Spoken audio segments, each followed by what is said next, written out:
तारीख थी 15 जून 2020।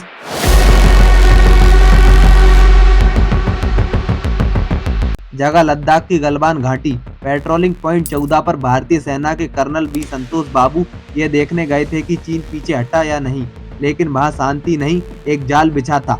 चीनी सैनिकों ने वादे के खिलाफ जाकर अपने टेंट फिर से गाड़ दिए थे। जब कर्नल बी संतोष बाबू ने इसका विरोध किया तो चीनी सैनिकों ने बातचीत की बजाय हमला कर दिया। चीनी सैनिकों ने पहले से ही कटीले तार वाले डंडे, लोहे की रॉड और पत्थरों का इंतजाम कर रखा था।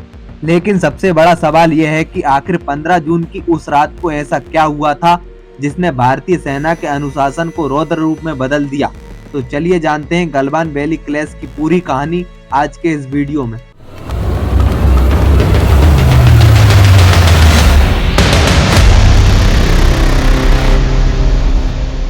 नमस्कार दोस्तों, कहानी शुरू होती है मई 2020 में।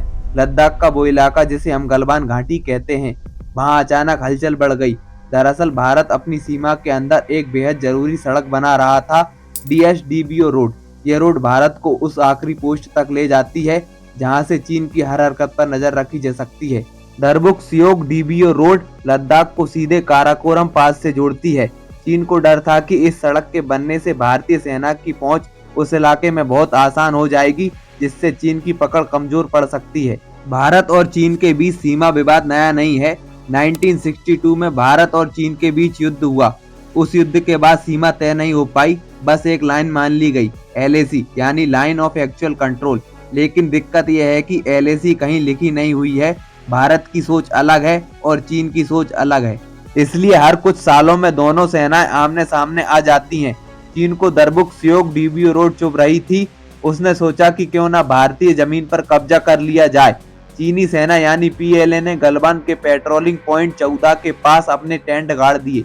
भारत ने इसका विरोध किया, कई दौर की बातचीत हुई और 6 जून को दोनों देशों के जनरलों के बीच समझौता हुआ कि दोनों सेनाएं पीछे हटेंगी। इसे डिसएंगेजमेंट कहा गया। भारतीय सेना तो पीछे हट गई, लेकिन चीन ने LAC के पास पेट्रोलिंग पॉइंट 14 पर अपने कैंप लगा दिए। 16 बिहार इन्फेंट्री रेजिमेंट के कमांडिंग ऑफिसर कर्नल संतोष बाबू इसे लेकर कई बार चीनी कमांडर को आपत्ति दर्ज करवा चुके थे। एक बार उनके कहने पर चीन ने इस कैंप को हटा भी दिया था, लेकिन 14 जून को अचानक फिर से यह कैंप खड़ा कर दिया गया। 15 जून शाम 4 बजे के आसपास 16 बिहार रेजिमेंट के कमांडिंग ऑफिसर कर्नल संतोष बाबू अपने साथ लगभग 30 जवानों को लेकर पेट्रोलिंग पॉइंट 14 पर पहुंचे। उनका मकसद साफ था, यह देखना कि क्या चीनी सेना ने अपने वादे के मुताबिक टेंट हटाया या नहीं।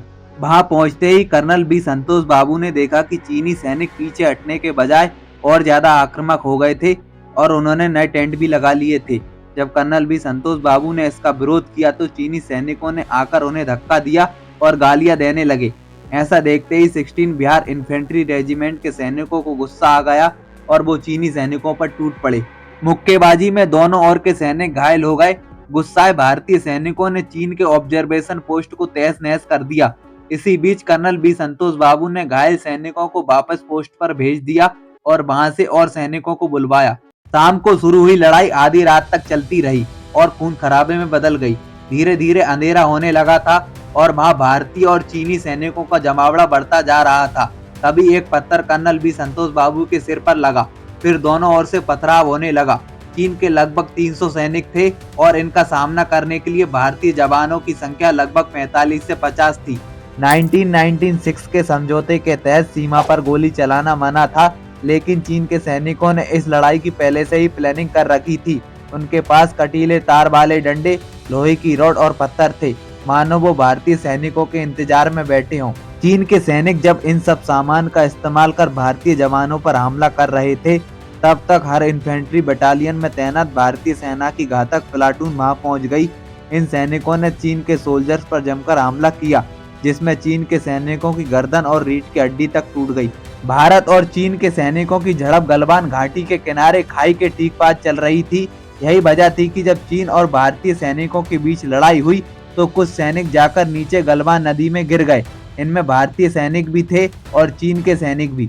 घटना की जगह मौजूद सैनिकों और इलाके के कमांडर ने जो रिपोर्ट सेना मुख्यालय और सरकार को सौंपी, उसके मुताबिक आधी रात तक ये लड़ाई चलती रही। जब हालात कुछ नियंत्रण में आए तो दोनों ओर के सैनिक अपनों के शव अपनी अपनी पोस्ट पर ले जाने लगे। कर्नल बी संतोष बाबू आखिरी सांस तक अपने जवानों का नेतृत्व करते रहे। सुबह जब सूरज की पहली किरण गलवान की पहाड़ियों पर पड़ी तो मंजर खौफनाक था।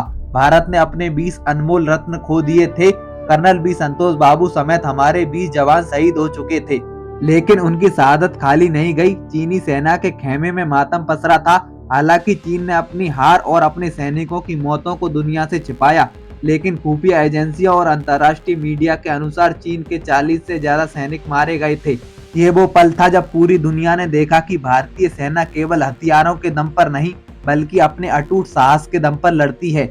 अगर आप लोगों को ये वीडियो पसंद आया, वीडियो को कर दीजिए लाइक और चैनल को कर लीजिए सब्सक्राइब। मिलते हैं अगली कहानी में।